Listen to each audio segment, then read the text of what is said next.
कंदलगाव येथून शिरसेलला पदयात्रा मार्गस्थ।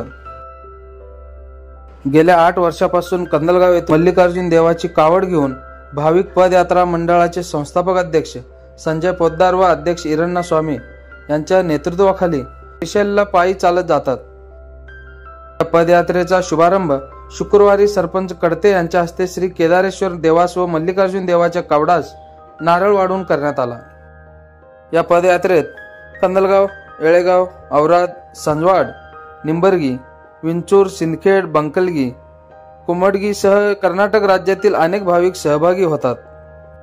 यावेळी भाविकांना जेवण, चहा, नाश्ता दिले जाते। श्रीशैल संपून पुढे महानंदी येथे पदयात्रा जाऊन कंदलगावला परत येते। मोठ्या भक्तिभावात ही पदयात्रा दरवर्षी संपन्न होत असते।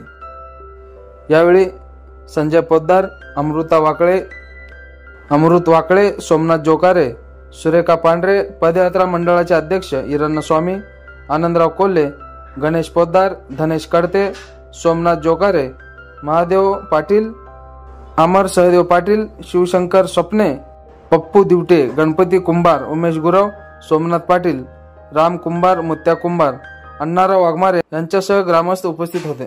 मी संजय पोद्दार, जय श्रीराम, श्री मल्लिकार्जुन।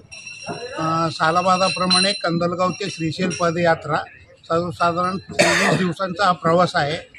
सर्व भक्तगणाच्या सहकार्यातून ही यात्रा राबवली जाते।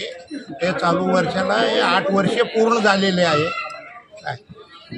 विनामूल्य हे सेवा असून भक्तगणांचं भरपूर सहकार्य लाभत आहे। कंदलगाव, राजूर, औराद, सिंदखेड, कुमटगी, बंकलगी येथील पदयात्रा करून समावेश होतात। 23 दिवस येताना महानंदी वगैरे रोजचं 40 किलोमीटर जाणं येणं त्यांचा प्रवास आहे। शिरसेल आणि महानंदी करून कंदलगावला